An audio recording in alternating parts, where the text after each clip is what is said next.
Pozdravljeni v podcastu, moje ime je Gašper Lubej.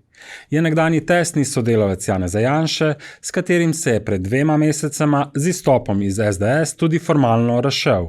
Pred mesecem dni je ustanovil stranko Demokrati, okrog katere naj bi se oblikoval tretji politični steber. Veliko potezno napoveduje več kot 20 poslancev in je prepričan, da bo z Demokrati sprožil val sprememb in upanja. Ključno za njegov uspeh bo verjetno to, kako uspešen bo pri prepričevanju tistih volivcev, ki še vedno ne verjamejo, da je prerezal popkovino s prejšnjim političnim življenjem. Tudi na to vprašanje bo odgovoril danes. Gospod Logar, dobrodošli v podcastu. Lep pozdrav in hvala za vabilo.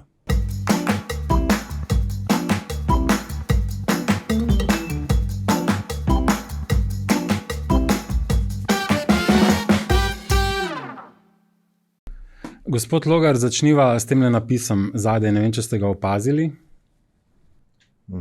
Človek, ki bi znal dirigirati. Je to človek, ki bi znal dirigirati. Tukaj seveda sva v nekem delu intervjuja, kjer niti ne pričakujem nekih resnih odgovorov, lahko se tudi malo pošaliva. Igrate violončelo? Da. Ja? Ampak to še ne pomeni, da znam dirigirati. To pomeni, da samo znam lok sukati. To je rahlo drugačno. Skratka, če bi šli v neposredni pomen, potem bi rekel ne. Če pa govorimo o prenesenem pomenu, pa da. Govoriva seveda o prenesenem pomenu, o tem lahko tudi bova seveda malo kasneje tudi govorila. Vi ste iz umetniške družine. Drži, oče je bil akademski slikar, mati tudi, dedek prav tako. Povejte nekaj o svojem dedku, vem, da je on na žalost umrl še preden ste se vi rodili, ampak vendarle, ko pomislite na njega, na kaj pomislite? Na moj izvor, jaz sem tudi po duši bolj umetniška narava, zato mogoče tudi malce drugače spremljam vse, kar se na političnem delu dogaja okoli mene, mogoče malce z nekim romantičnim prelivom. Drugače pa mati je veliko govorila o svojem očetu, tudi zato, ker je bila na njegovi smrtni postelji, ko je po eni operaciji možganskega tumorja preminil. V bistvu zgradil je hišo in dejansko ni moral potem živeti v njej, ker je takoj zatem odšel v bolnišnico in pač prezgodaj zaključil svoje življenje. Je pa pustil velik pečat v Sloveniji, od fresk v cerkvah do fresk v uradnih protokolarnih objektih. Med drugim, pravim, je narisal fresko v Državnem zboru, kjer danes na nek način sam služim volivkam in volivcem. To je zelo zanimivo dejstvo, da se vi srečujete pravzaprav z delom svojega dedka praktično vsak dan. Ampak zanimivo je tudi to, da je bil on predstavnik socialističnega realizma. Da. Kako gledate na to? Pravzaprav vi, ki ste desno-sredinski politik, imate, se pravi, dedka, ki je bil praktično simbol nekega umetniškega gibanja, povezanega, da tako rečem, s trdim socializmom. Ja, vam lahko povem eno anekdoto, sem sicer v Državnem zboru že povedal. Fresko v Državnem zboru je moj dedek dobil kot naročilo in je najprej pripravil zasnovo, začel risati. In potem je nekega dne, ko je narisal približno tretjino freske, torej ta del pri Državnem zboru, pri veliki dvorani, prišel notri v predprostor parlamenta Matija Maček z cigaro in konjakom v rokah, z neko druščino. Komunistični mogotec? Tako je, si ogledal to fresko in zarohnel, to je treba spremeniti, še enkrat želim prej potrditi celo zasnovo. In potem je ta freska tako tudi nastala. Drugače je bilo pa takrat veliko različnih vej umetniškega udejstvovanja. Moj dedek je udejstvoval oziroma slikal te freske, podobne najdete tudi v cerkvah. In mislim, da je bil zelo predan svojemu delu, ko sem prebiral njegova pisma, predvsem pred tem, ko je odšel v bolnico, iz katere se potem ni več vrnil, je v bistvu bil res umetnik po duši. Kako pa sicer v družini, pravite oba starša, sta umetnika, kako ste politično razmišljali? Ali je bila to družina, ki je bila da tako rečem, politično aktivna, razmišljala, ali je in kako ste pravzaprav vi pristali v politiki, če ni bilo tukaj neke politične debate znotraj družine? Mogoče v politiki tudi zato, ker sem iz prve vrste spremljal, kako težek je kulturniški poklic, kako v bistvu zahtevno življenje živijo kulturniki. Drugače pa moj oče v nekem delu disident, on je bil včasih predsednik kulturniške zbornice, zbornice kulturnikov Slovenije, pa je tam odstopil, ker se ni strinjal z smerjo, po kateri je šel, in v tistem trenutku, ko je odstopil, so se mu zaprla praktično vsa vrata galerij, kjer bi lahko svoje dela prodajal. Bil je na črni listi. Mislim, da je bila edina galerija, kjer je lahko predstavljal svoje dela, ta v podhodu Nebotičnika, ki je zdaj, mislim, da žal zaprta. In to je bil na nek način naš edini vir prihodkov, prodaja slik v eni galeriji v celi Sloveniji. Rojeni ste 15. maja 1976, imam pravi podatek? Pravi podatek. Se pravi leta 90, takrat, ko se je prelamljal stari sistem, imeli smo volitve aprila 90, takrat ste bili stari 14 let. Ali ste takrat že politično razmišljali in kako?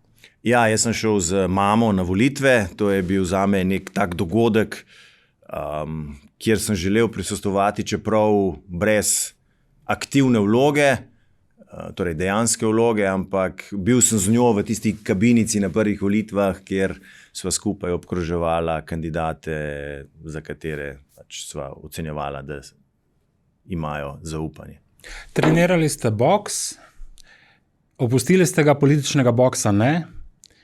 In še en zanimiv podatek iz vaše biografije, civilno ste služili vojsko. Zakaj niste šli v Slovensko vojsko? Mislim, da sem bil jaz zadnja generacija, kjer sem se pač odločil za ugovor vesti kot zelo veliko mojih kolegov takrat, in sem vesel, da je tako, ker sem potem služil v Društvu študentov invalidov.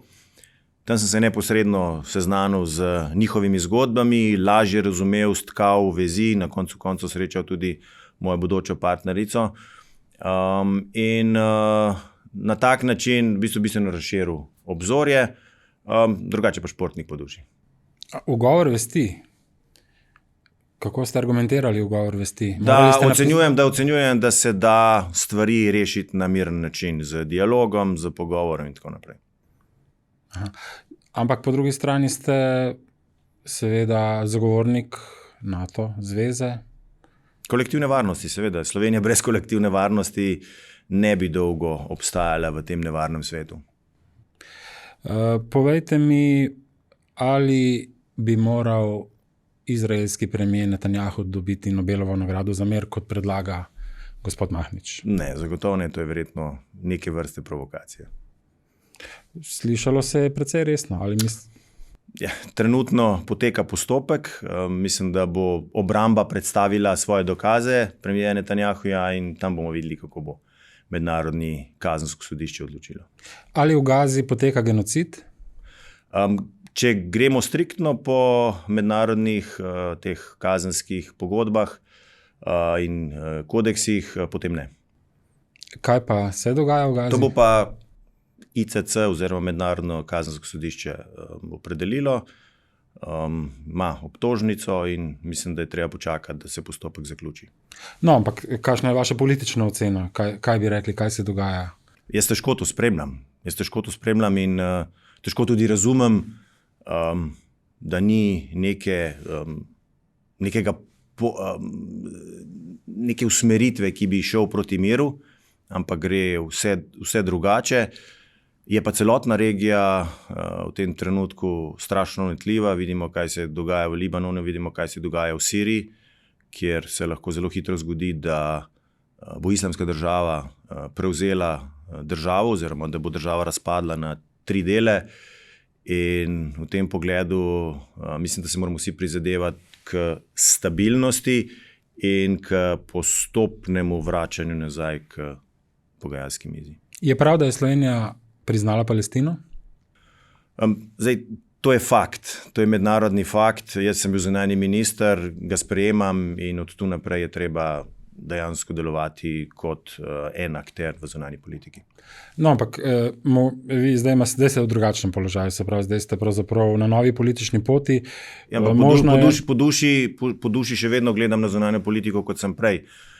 Narobe je bilo, da je parlament oziroma vodstvo parlamenta pohitelo, torej da ni počakalo hkrati z tem poslovniškimi roki, z priznanjem, ampak odkar je to priznanje pač mednarodno priznano dejanje, mislim, da je to del naše zunanje politike in se ne moremo vračati nazaj. Razumem, da se ne moremo vračati nazaj, ampak bili ste zunanji minister, se pravi, dolgo ste bili v zunanji politiki, ali bi v enaki situaciji, kot je bila Tanja Fajon in vlada, priznali torej Palestino v tistem trenutku ali ne? Ne, v tistem trenutku zagotovo ne, ker mislim, da je treba to gledati v nekem konceptu, vedno v zunanji politiki je treba za nekaj, ko narediš, tudi nekaj dobiti. In v tem pogledu smo mi lahko naredili neko dejanje, s katerim v srcu čutimo, da je pravo, ampak realnega rezultata od tega pa ni, smo pa že potrošili nek vzvod, ki bi ga lahko mogoče enkrat kasneje s pridom uporabili.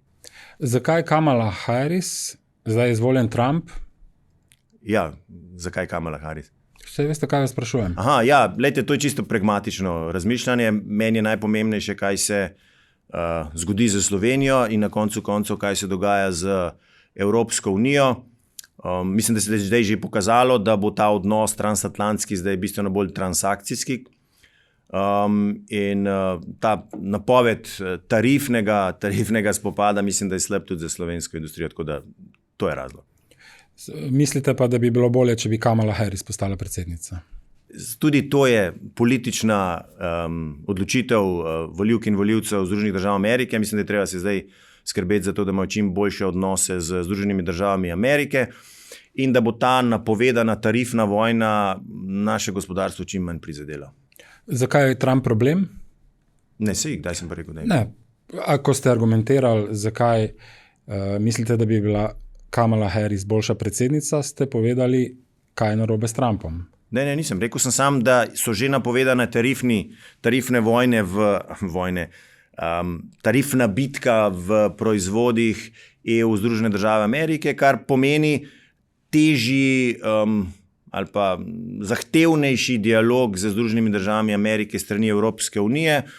To lahko vpliva na evropsko gospodarstvo, verjetno čez nekaj časa bo tudi na ameriško gospodarstvo in v tem času moramo mi poskrbeti, da smo ustrezno agilni, da nas to gospodarstvo ne prizadene. Se pravi, nimate nobenega pa problema s tem, kako Trump oblikuje, komunicira svojo politiko?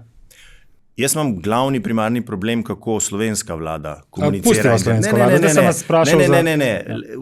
V teh zadevah je treba biti zelo decidiran. Nihče od nas nima volilne pravice v neki drugi državi, kar pomeni, da ne more vplivati na dogajanje ali pa volilne preference te države. Lahko ima svoje mnenje, ampak ko imamo neko politično dejanje, torej neko politično odločitev, je potem naloga tistega, ki upravlja z državo, v tem primeru recimo slovensko politiko, da naredi vse, kar je treba, da država dobro pride čez oziroma da ji to koristi. In če se bomo ukvarjali z drugimi, se bomo pozabili ukvarjati s seboj. Mi se moramo pa ukvarjati s seboj, je pa res, da v slovenski politiki vse prevečkrat se ukvarjamo z drugimi, pa premalo z svojimi. Zdaj v tem delu intervjuja se bo poglobila v to vašo politično preobrazbo. Ste verni? Ne. Ste pa bili na popotovanju dvakrat v Španiji, ki ima tudi neki religiozni pridih, seveda ne absolutni, ampak vendarle, zakaj ste se odločili za to pot? To je krasna pot, vsakemu jo priporočam. Dejansko se človek... Camino, ne, o tem govoriva. Tako je, Camino Santiago de Compostela, ja. Dejansko se človek potopi vase, na tej poti sreča številne krasne ljudi, se z njimi pogovarja, stke vezi, praktično en mesec potuješ z več ali manj istimi ljudmi, s tistimi, ki imajo enak tempo kot ti. Mislim, da je to ena krasna pot tudi za neko notranjo pomiritev. Vsi v življenju naletimo na težke trenutke, ko jih morda tudi sami ne moremo pregristi, in v tem pogledu vera igra zelo pozitivno in pomembno vlogo, ker se ljudje zatečejo k tem in iščejo in najdejo notranji mir. Nekateri drugi najdejo to drugače. Meni recimo to popotovanje pomaga, bom šel zagotovo še enkrat.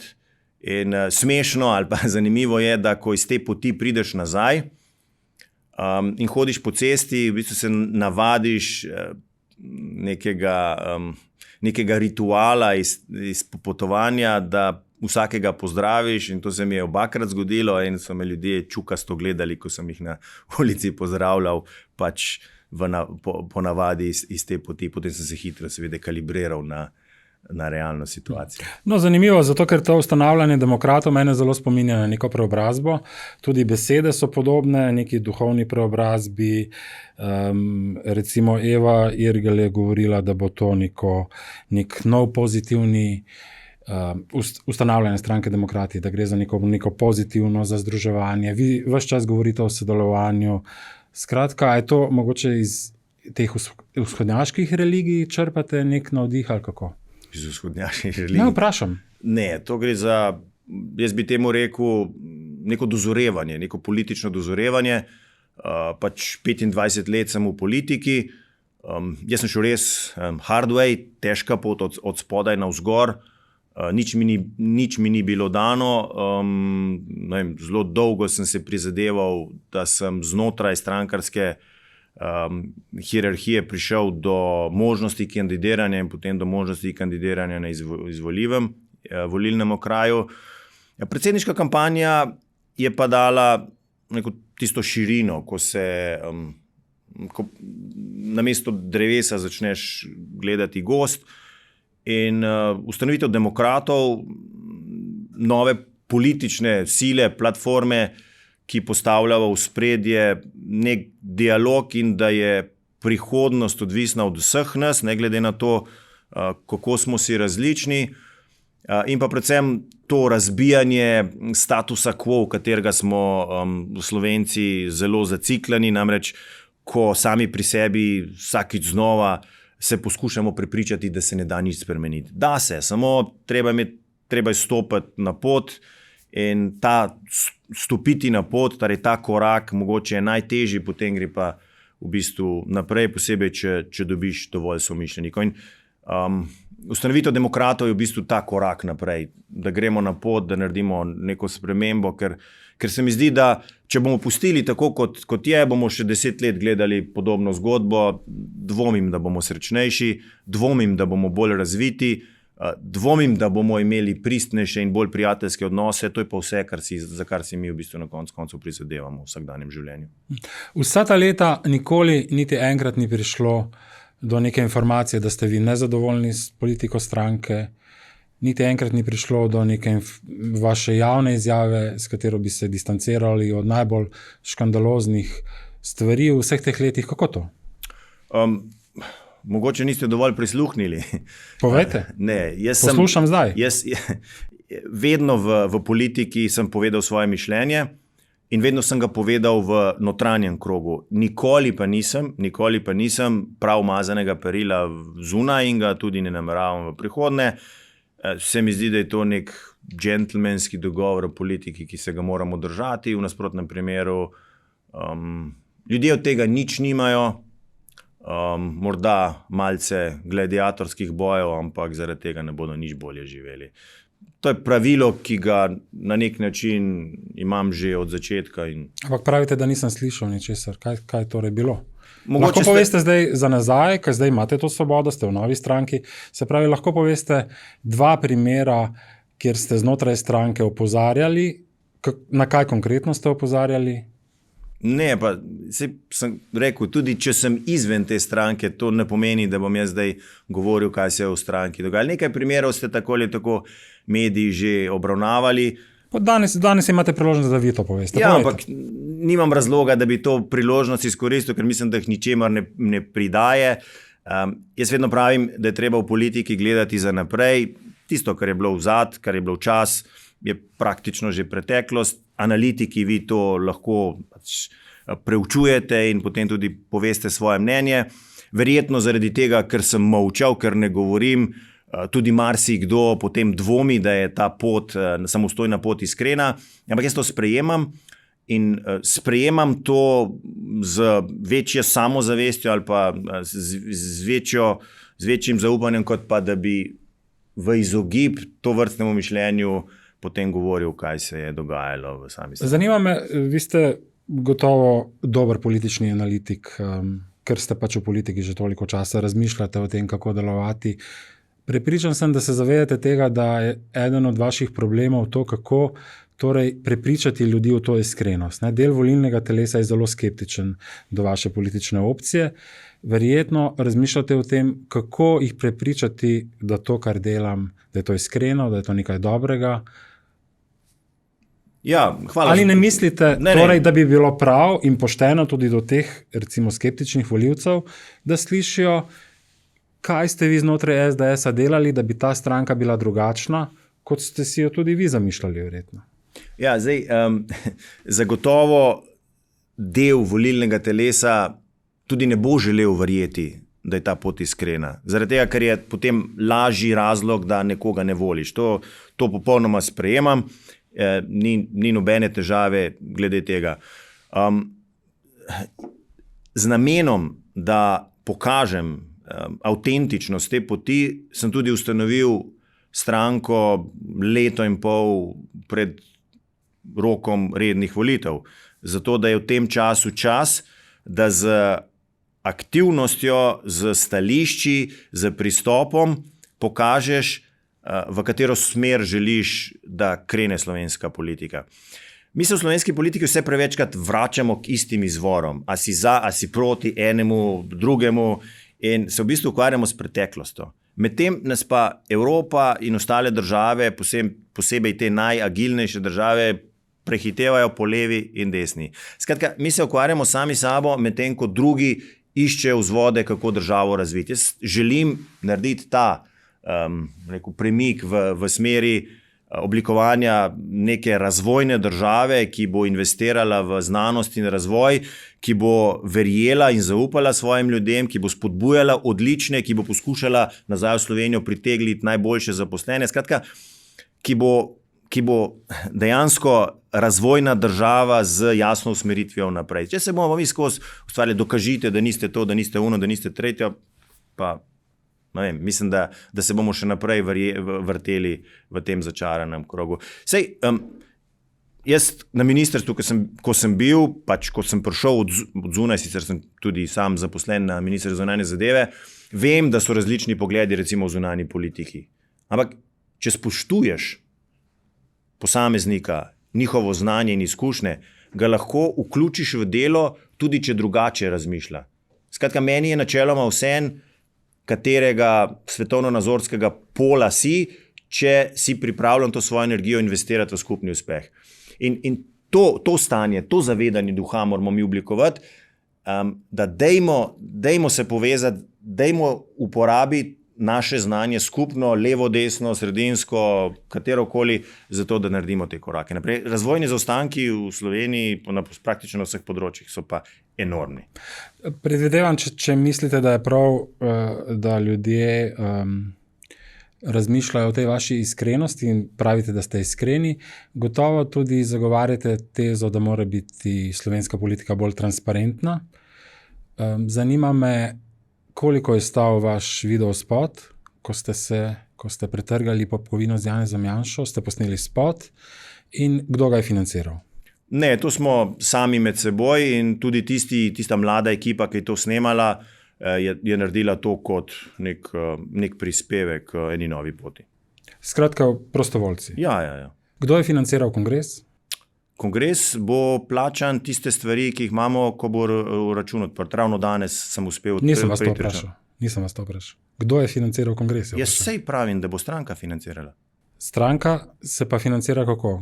Stranka se bo od danes naprej začela financirati. Saj veste, poslanci, 2 poslanca sva, imamo nekaj sredstev, potem pa se bo stranka financirala z donacijami in ko bomo vzpostavili tudi bazo članstva z članarinami. Se pravi, stroški, gospod Kaloh vam je očital, da še niso plačani računi. Predvidevam, da ponavadi je to nekih 2 meseca potrebuje za plačilo. Kakšni so plačilni roki? Ali ste že plačali stroške? Ne se pravim, da sem danes odprl račun. Danes sem na banki bil ravno, da sem podpisal odprtje računa, kar pomeni, da od danes naprej, pač, ko se bo sredstva natekla, ne plačamo. Dobro. Koliko je stal kongres? Najem dvorane in pač tiste stvari, ki so kot tiskovine ali pa pač tele video, audio pomoč. To je verjetno nekaj 10.000 evrov? Ne. Mi delamo kot prostovoljci. Približno znate verjetno povedati, kakšen je strošek? Mislim, da so prostori tam okoli 800 evrov, da pomoč pri teh audio, video pa je tudi tam 500, 600, 700. Ne. Date vi veliko na simboliko. Imam občutek, da da. Novembra 2022 ste rekli začetek nečesa velikega. Novembra 2023 ste odstopili z mesta predsednika sveta stranke. Novembra 2024 ustanovitev stranke. Slučaj? Ne, mogoče 4-letno obdobje od predsedniških volitev do državnozborskih volitev.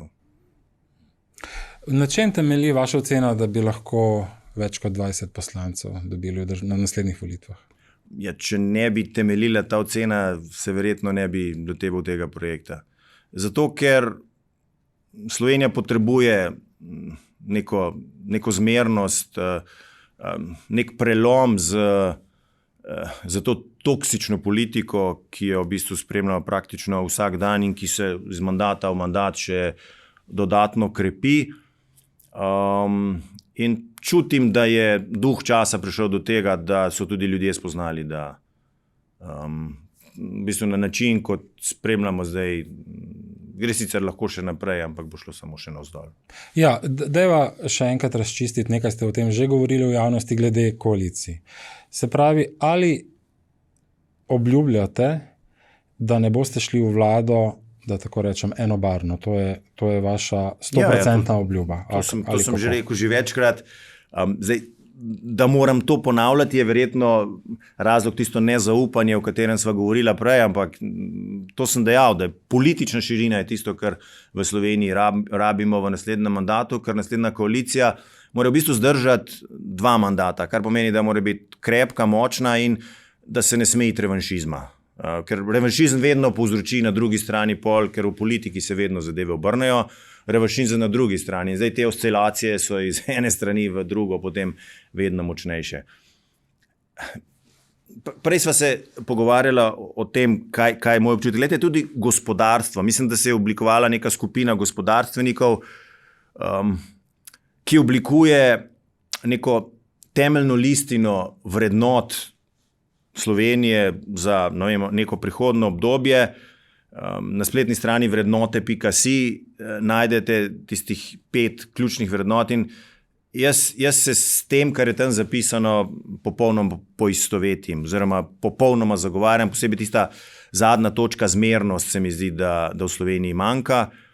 In če v večjih segmentih samoniklo, samoiniciativno vidimo, da se te stvari začnejo združevati, pol mislim res, da smo v točki, ko je na vseh nas, da naredimo ta korak.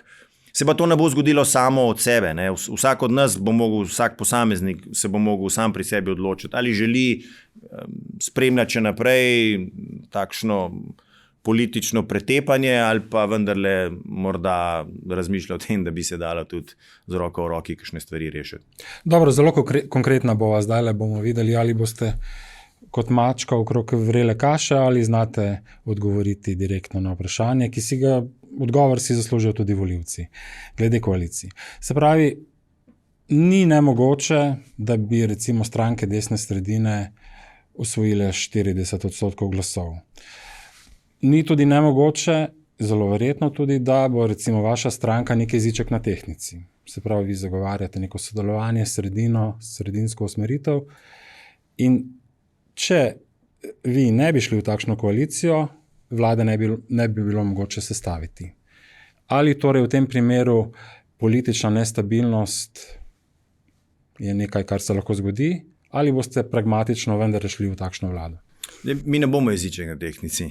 Zakaj ne? Ne bomo jeziček na tehnici. Ali bomo uspeli z to idejo po neki politični širini, ali pa bomo spremljali oziroma nagovarjali dve največji stranki na eni in drugi strani, da skupaj si sežete v roko in naredite eno močno koalicijo. Zelo enostavno. Se pravi, v tem primeru bi ostali opozicija? Ja, seveda, brez težav. Dobro. Kakšni bodo vaši, tisto, kar je zelo pomembno, kakšno ekipo imate? Kakšna bo vaša ekipa na volitvah? Recimo, zaenkrat vam nekateri očitajo, da praktično nimate kadrov novih oziroma nekih kadrov, ki bi bili lahko neki kandidati za ministre, da je to v glavnem neka baza iz SDS-a in par nekih posameznikov, nekaj podjetnikov. Se pravi, greste korak po korak, nas to še čaka ali kako? No, v vsakem primeru gremo korak po koraku. Tudi zato še enkrat smo ustanovili stranko leto in pol pred volitvami. Struktura članstva je zelo kvalitetna. Veliko je takih, ki so začutili ta duh časa in so se odločili vstopiti v stranko, pa prej niso bili še v nobeni stranki. So v tem najproduktivnejšem obdobju življenja, zgodnjih ali pa morda malce poznejših srednjih letih, ko želijo prispevati. Morda nekateri niso najbolj znani, ampak sej to ni nič slabega. Mislim, da je potreba politike tudi, da v svoje vrste privabi ljudi iz različnih poklicnih struktur, zato da se razširi ta bazen ljudi, ki se s politiko ukvarjajo. Sem pa prepričan, da do volitev se bo še kdo od znanejših pridružil te iniciativi in bo pred volitvam ekipa, ki bo dejansko prepričala. Je Jernej Pikalo že član stranke? Ne, ni član stranke. Bo? To morate pa nekaj vprašati. Vi ste rekli, da mislite, da bo. To morate nekaj vprašati. No, vem, ampak verjetno se pogovarjate se oni v platformi sodelovanja. Ja, v platformi sodelovanja aktivno sodeluje naprej. Če bo ocenil, da vidi lahko svojo prihodnost znotraj tega, bo vstopil v stranko. Kdo bosta pravosodni in finančni minister? Recimo, če bi lahko vi. Zdaj delimo, še preden smo. Nič hudega.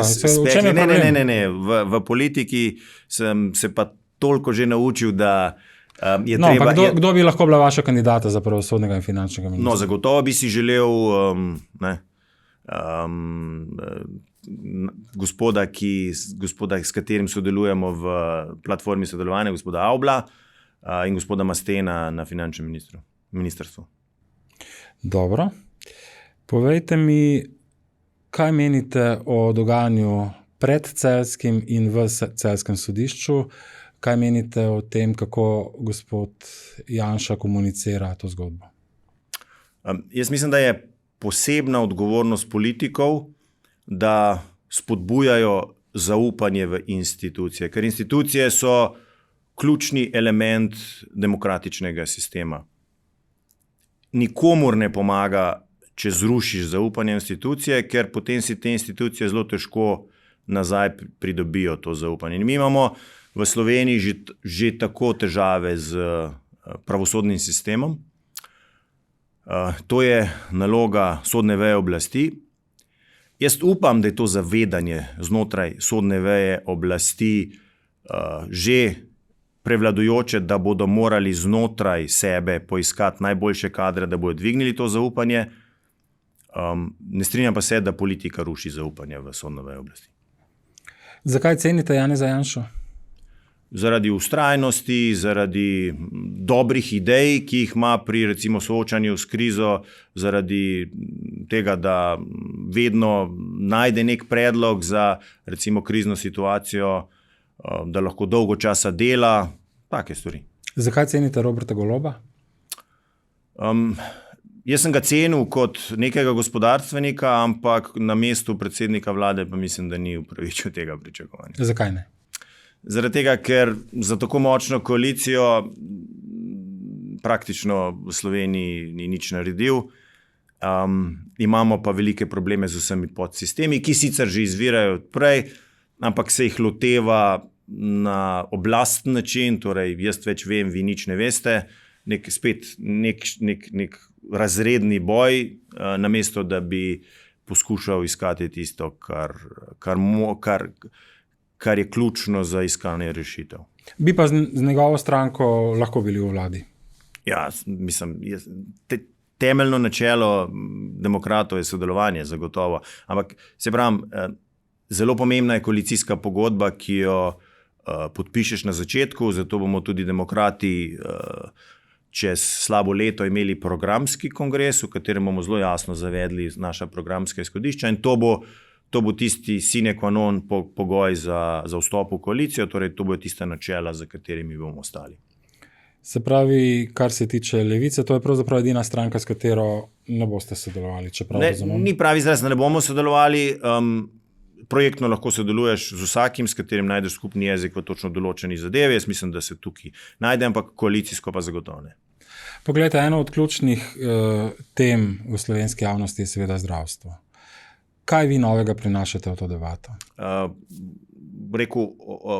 Sekvenčno, skratka, reforma po posameznih postopkih. Zdaj, mi se dejansko soočamo s tem, da primarna zdravstvena raven vsem na očeh začenja pokati po šivih. Dobro, pustiva mi do analizo, povejte, kako bi rešili ta problem. Ja, najprej bi investiral bistveno več v primarno zdravstvo, spodbujal študij in specializacijo družinske medicine, kjer je zdaj strašno slab odziv, tudi s tem, da jim ponudiš boljše pogoje, kot jih imajo zdaj, da so v bistvu spoštovani, da jim omogočiš neko akademsko kariero naprej, kar je zdaj za primarno zdravstvo zaprto.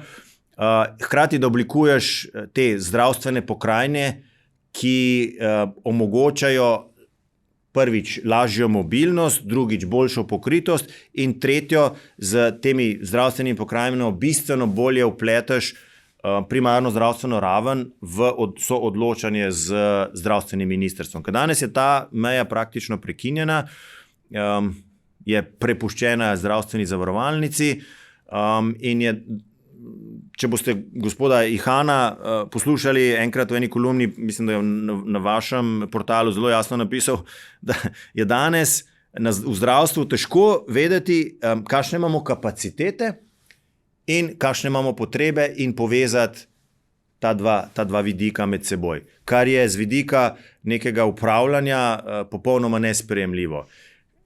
To je pa zato, ker imamo v zdravstvu neko pretrgano linijo odločanja, nesodelovanja in recimo samo v Univerzitetnem kliničnem centru, recimo kot posledica tega 4 informacijske sisteme, ki so med seboj nekompatibilni. Kako naj bi se pravi recimo zasebniki vključevali v javni sistem? Kakšna je vaša ideja?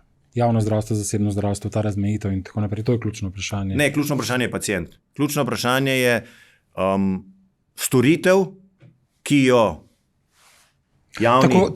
Se pravi, imate podobno idejo kot NSI, se pravi, važno je, da pacient pride do storitve, ne glede na to, kdo je izvajal? A ni to, mislim, samo po sebi umevno. Kaj meni pomaga stroga ločitev, če čakam na operacijo 2 leti? Mi ne. In recimo Slovenija je zanimiva, da je v bistvu edina država, ki primarnega zdravstva ni prenesla v prost pretok storitev med državami. Ni prenesla. Z obrazložitvijo opozorila Evropske komisije, da je to pri nas nekaj specifičnega in da zaradi tega pač mi tega ne bomo prenesli. Ampak če govoriva o specialističnih posegih, če greste vi v Avstrijo delati poseg, boste dobili plačano. Zaradi tega, ker so doma nedostojno dolge čakalne linije. Skratka, ni večjega, bolj konkretnega prikazatelja, kako napačen je ta pregled o tem javno-zasebno. Pomembno je, da javno zdravstvo omogoča storitev, da denar za to, hkrati pa zelo skrbno nadzoruje, da je kvaliteta storitev dobro opravljena. In to je za uporabnika tisto, kar je najpomembnejše. In koga imate vi v vašem portfelju, recimo strokovnjaka za zdravstvo, ki bi lahko bil minister ali pa ministrica? No, zdaj imamo ravno javno tribuno, oziroma smo imeli javno tribuno o zdravju, pač Slovenija v čakalni vrsti. In v platformi sodelovanja to pokriva Rok Ravnikar, v stranki imamo pa kar nekaj zdravstvenega kadra, od predstojnikov urgentne kirurgije do zobozdravnikov, zdravnikov in tako naprej. Tako da mislim, da bo nabor tega zdravstvenega kadra, ki bo pripravil v okviru strokovnega sveta potem konkreten program za zdravstvo, strokovno dobro podkovan. Povejte, niti evra davkov več, recimo, če bi vi vodili vlado, ste rekli na kongresu, sem vas prav razumel, kako boste financirali? Ne, jaz upam, da veliko evrov davkov več, ampak na drugačen način. Jaz sem rekel, da nobenega novega davka za gospodarstvo, nobene nove višje obdavčitve za gospodarstvo, za prebivalstvo, sem pa enako povedal, da je treba uskladiti dohodninsko lestvico, da ne bo delo tako močno obdavčeno. Treba je racionalizirati delo pač javne uprave, hkrati pa spodbujati ravno ta obrat, torej gospodarstvo, aktivnost, ker se s tem bistveno več denarja pobere. Skratka, iz pasivizacije v aktivizacijo, kar pomeni več obratov kapitala in na ta način, oziroma pač več obratov denarja in s tem tudi več pobranih davkov.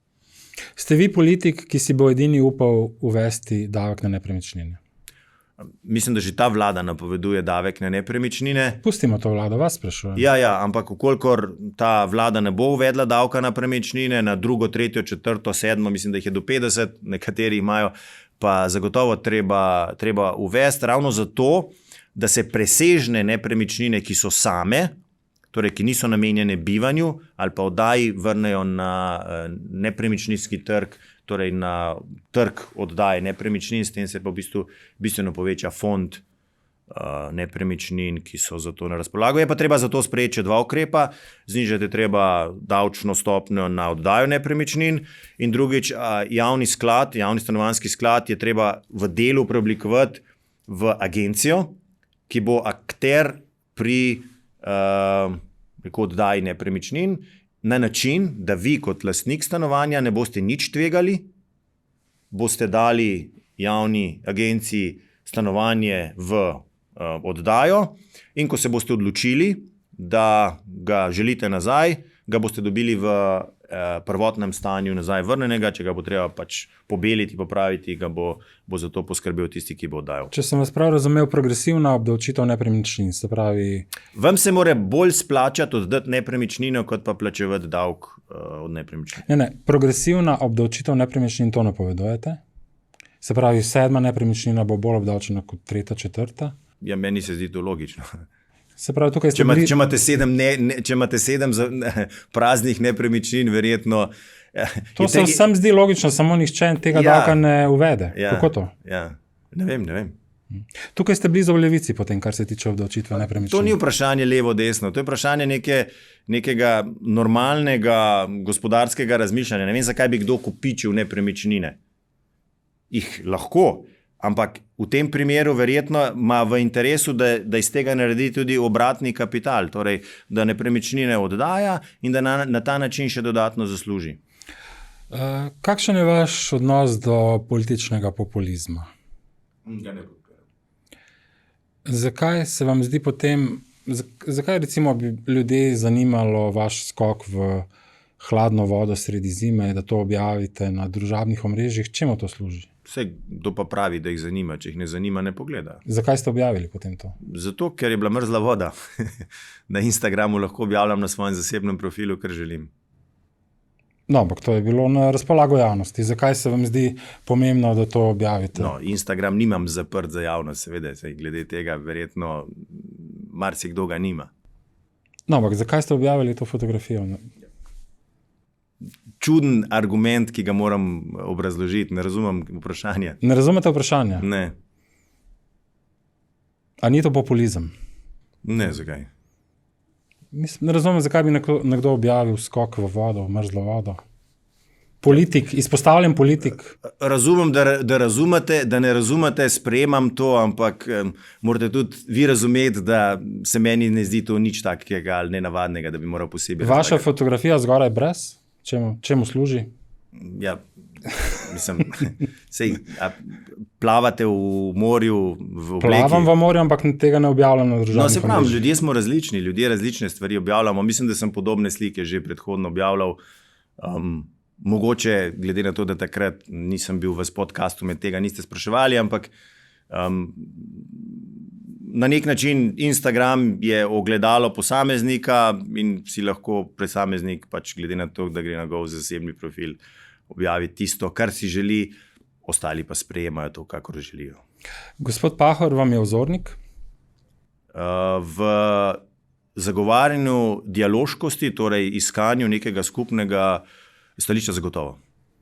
Kaj je tisto dodano vrednost, ki jo je on dal slovenski politiki? Kaj bi rekli? To, da je znal, tudi če so udrihali po njem, to prenesti, ker je imel nek drug cilj, nek višji cilj zadaj, in je pač počakal, da se je ta vihar polegel, potem pa ponovno prišel s svojim predlogom.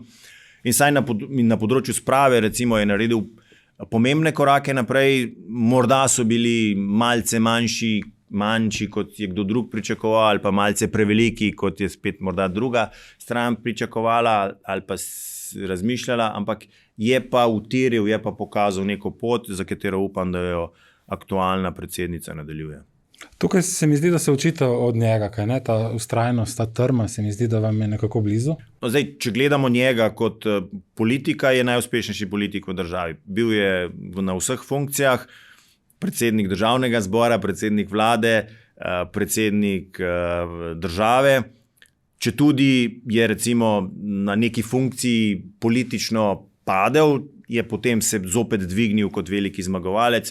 Mislim, da je on človek, ki ne sprejema tega statusa quo, torej, ki gre naprej, tudi če mu drugi vpijejo, ne boš uspel. Mislim, da je ta miselnost, to zaupanje vase, da pokaže neko pot, s katero mislim, da jo je dobro ponotranjiti tudi v nekem širšem krogu.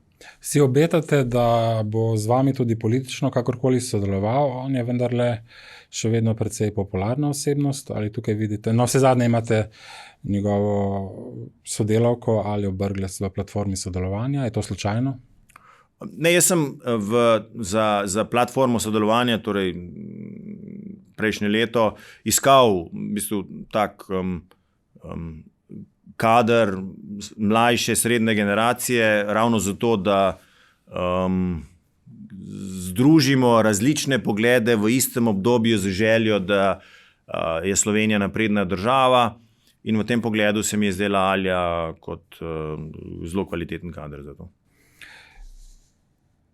Nikoli ne obupaj, vedno znova mi ga je ob vseh porazih v otroštvu ponavljal oče. Kateri porazi? Njegovi, vaši? Na kaj ste mislili? Moj oče je imel, sem že prej opisal, kar težko življenje, verjetno je govoril iz svojih lastnih izkušenj, pa tudi sam sem šel čez veliko porazov. Mislim, da imamo tukaj še neko bariero mogoče vzgoji ali pa kakorkoli, da se bojimo neuspeha, da raje potem ne naredimo koraka naprej, da ne bi uspeli, kot pa da naredimo korak, pa potem ne uspemo. Mislim, da je treba to pregristi in vsak neuspeh te na nek način okrepi, samo ne smeš obupati. No? In mislim, da te besede očeta so mi večkrat odzvanjale takrat, ko je bilo najtežje. Kdaj je bilo za vas najtežje?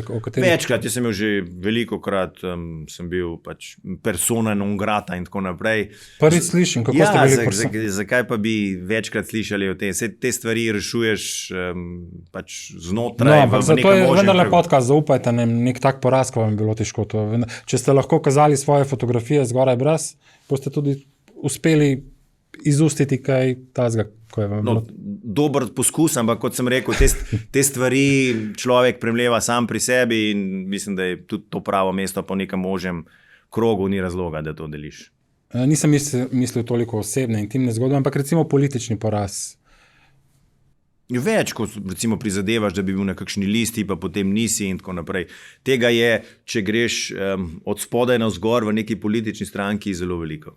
Vi govorite o nekem tveganju. Kaj je vam tako hudega, da ste zdaj tvegate, vse ste poslanec, imate dobro plačo, ne razumem tega vašega govorjenja o tveganju.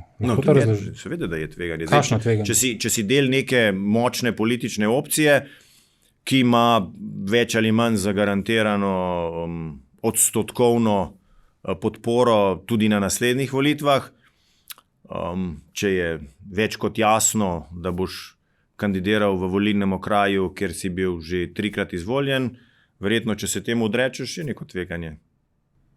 Vam je sicer tveganje blizu? Se vam zdi to pomembno v političnem delovanju? Brez tveganja ne narediš naslednjih korakov zagotovo. Ja. Mislim, cona obdobja v politiki na koncu privede do tega, da ravno zaradi neagilnosti, zaradi tega, ker si rahlo zaspal, v bistvu postaneš na koncu neizvoljiv. Gospod Logar, končujeva tale pogovor. Prepuščam vam zdaj mogoče še neko zaključno misel. Tisto, kar bi mene in mogoče še koga najbolj zanimalo, je to, kako bi vi prepričala tiste volivce, o katerih sem govoril na začetku. Lahko pa poveste tudi nekaj, kar se vam zdi zelo pomembno in kar sem mogoče pozabila. Jaz mislim, da je Slovenija prišla v neko stopnjo, ko bo na vsakemu od nas odločitev, ali želimo nadaljevati po poti, ki smo jo spremljali zadnje desetletje, ali pa je vendarle čas, da mogoče malce drugače pogledamo na politiko, na naše vsakdanje delovanje in da začnemo verjeti v uspešno Slovenijo. Ker če imamo en cilj skupne uspešne Slovenije, bo tudi lažje najti razloge, da skupaj sodelujemo. Hvala lepa za pogovor. Hvala za povabilo. Spoštovani, hvala lepa, da ste spremljali podcast. Kmalu se srečamo v novih epizodah.